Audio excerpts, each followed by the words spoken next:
to TaraChessAcademy, and guess what day today is? Yup, it's International Chess Day. And what better way to celebrate this awesome day by checking out one of the best games ever?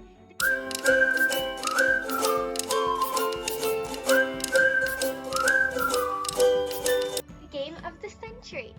So Bobby Fischer was black, and his opponent, Donald Byrne, was white. Are you ready? Come on, let's get started. So Donald Byrne plays knight to f3. Then we have knight to f6, c4, b6, sort of like the English opening.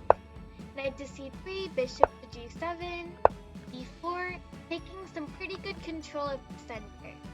Then we have kingside castles, bishop to f4, e5, and Bobby goes for the Grunfeld defense. Then queen to b3, he takes c4, queen takes c4, and then the queen and the bishop are both aiming at the c7 pawn, so Bobby plays c6. And then we have e4, again, 2 pawns in the center, which is pretty good for white. And knight b7, knight b d7, rook d1, knight to b6, hitting the queen and getting the knight to a better spot. Then we have queen to c5, just getting the queen to a safer square. Then we have bishop g4, bishop g5. This is a really, well, it's a not so good move because it breaks one of the most important opening principles, to never move the same piece twice without a good and thorough reason. When the bishop was on f4, it was doing pretty good here. It controls this diagonal and fights for a center square. But I don't see much reasons to move the bishop to g5. The only thing it does is just wasting a move for white. Instead of developing another piece, like bringing this bishop out, he decides to move the same piece again without a really good reason. So bishop to g5, knight to e4. Bobby sees that his opponent made a pretty bad mistake, so he goes right for it. He moves the knight to a4. And you might be thinking, what is the point of this move? Can't the knight just capture? Well, if the knight captures, then we would take this pawn, hitting the queen and the bishop. If the queen takes the e7 pawn, then we capture the knight, the queen takes our queen, rook takes d8, bishop takes d8, bishop takes d1, knight to c3, because bishop was attacking the knight, so the knight moves here, and rook takes d8. Then we have knight takes d1, rook to e8. So now we're getting on the same file as the king, which is a pretty big thing for this rook here. Because if white just passes the turn, then we would move our knight to g3, make a discovered check, and then pick up the rook on the next turn. So even if white plays perfectly, black is going to win a pawn and ultimately get a more dominant position. So after the move knight to a4, Donald chooses to go back to a3. Then we have knight takes c3, pawn takes back, and then knight takes e4, just picking up a free pawn. Then white can get it back with bishop takes e7, queen steps away defending herself, bishop to c4, just developing it, knight takes c3 getting a free pawn. Now we have bishop to c5, so just attacking the queen, but also maybe exposing the white king in the center of the board. So then we move our rook e8, king to f1, and then wait a second. Now you are about to witness one of the greatest moves ever. And this move is bishop to e6. Because if the bishop takes back, Then we have queen to b5, a check. If the king moves here, then we make a checkmate. If the king goes to g1, then we just follow the smothered mate process. We move our knight to e2, the king steps away, knight to g3, the king moves here, queen to f1, sacrificing it, and then we have knight to e2, a smothered checkmate. So that's what happens if the bishop takes back. But if the queen takes the knight, then we would take the bishop, because the bishop can't take our bishop, because it's pinned. And if the pawn takes, well, it's also pinned. So Donald's only choice here is to capture the queen. It's the only reasonable move for him. So then we take the bishop with check, king steps away, knight e2, king g1, knight takes d4, and you might be thinking, why didn't Bobby just move his knight to c4 and pick up the rook? Well, we'll see later.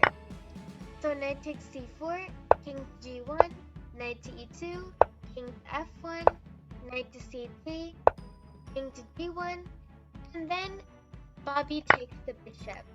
And now we have a discovered attack on the queen, and the queen can't even capture the knight because the bishop is guarding it. And you might be thinking, well, that's pretty obvious, right? But remember, before this, white had the pawn on d4. And now that black captured it, this bishop is actually guarding it. So going back, this move, capturing the pawn, actually helped with the move later by safely being able to go to c3. So we take the bishop, the queen goes to b4, and then we move our rook a4, guard the bishop. Then we have queen takes b6, knight takes d1, h3, giving the king an escape square, rook takes a2, king to h2, knight takes f2, rook e1, offering a queen trade, black accepts, and instead of taking back right away, white plays an intermezzo. Give a check first, and then they pick up the rook. Then we have bishop to d5, possibly pressuring this pawn. Knight to f3, knight to e4, queen to e8, b5 guarding the pawn, or just h4, h5, stopping the ability to go h5 for white, and open up the position, sort of breaking up the position. So h5, knight e5, king to g7, king to g1, bishop to c5 check, king to f1, knight to g3 check, king to e1, bishop to b4 check, king to d1, bishop to b3 check. Whoa, let's pause for a minute. So now black sets up sort of a mating net. So they start that by creating a series of checks. First, they attack the king with a bishop. The king has to step away here. If he moves here, then maybe the rook could come here. And who knows, maybe it can lead to a checkmate. But in the game, he chose to go to f1. So then we had knight to g3, controlling this square, and and the other bishop makes sure that he can't go back to g1. Okay, so then the king goes to e1, and then we have bishop to b4 check.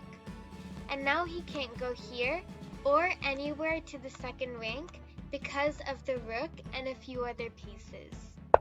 So the king goes to b1, and then we give another check, bishop to b3, forcing the king away from e1. So the king moves to c1, and then we have knight to e2, bringing it closer, and also forcing the king to go to b1. Then we have knight to c3 check, and now the because the rook controls the a1 square, the king's only move is to c1. But now, how can we make a checkmate here in one move? If you found rook to c2, good job! The rook attacks the king, the knight controls these two escape squares, and the rook controls the second rank, and the bishop guards the rook. So, I hope you enjoyed this game, and if you are wondering what's the point of the game, well, let's quickly review it to see what we can learn here. So, what I thought Bobby did pretty well here was focusing on the opening principles. He never braked a single opening principle. He castled pretty quickly, which kept his king pretty safe throughout the entire game. And after White made a small, caused a lot of bad things after. So, then because Bobby was super good at tactics, he found this move knight to a4, which was pretty much the game changer. After this, we saw a series of tactics where Bobby just kept getting at white and never let him to rest again. So after this, we see all these complications. They ended up in a really good position for black. So after all of this, we saw chances of a smothered mate after the move bishop to e6. Another really good game changer.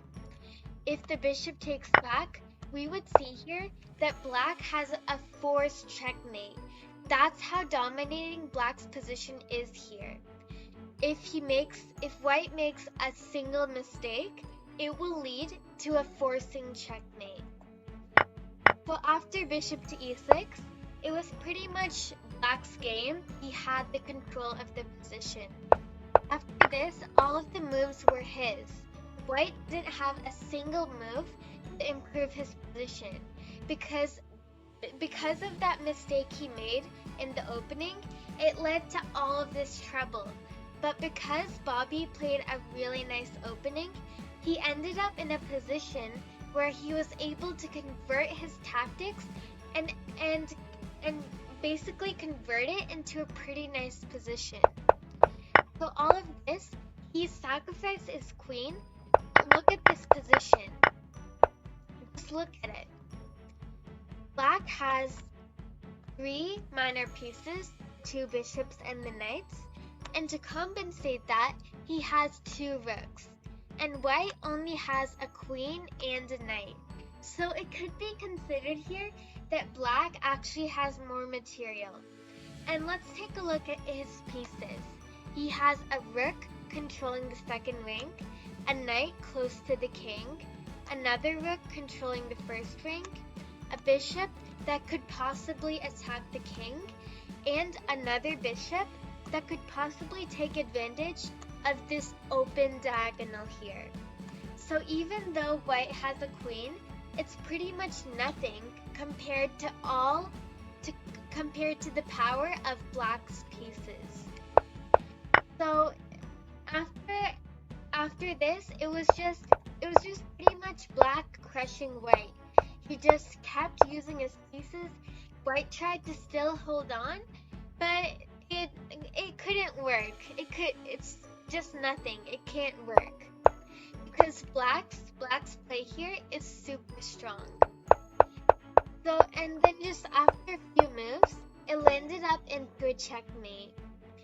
So I hope you enjoyed this game, and I hope you just learned maybe at least one thing from it, or just enjoyed the beautifulness of this awesome game. So if you enjoyed this video, please be sure to like, subscribe, and share this video to others. And one more thing, don't forget, today is International Chess Day. So please do practice chess today. I really hope you can enjoy it, because then you'll be spreading the game of chess to others. You might not know it, but by playing chess will actually influence other people to play chess. And you can play chess with your family, maybe talk about it with your friends, or maybe even just share this video to someone. I don't know. But in the end, I hope you enjoy your day and happy International Chess Day. Bye! See you soon!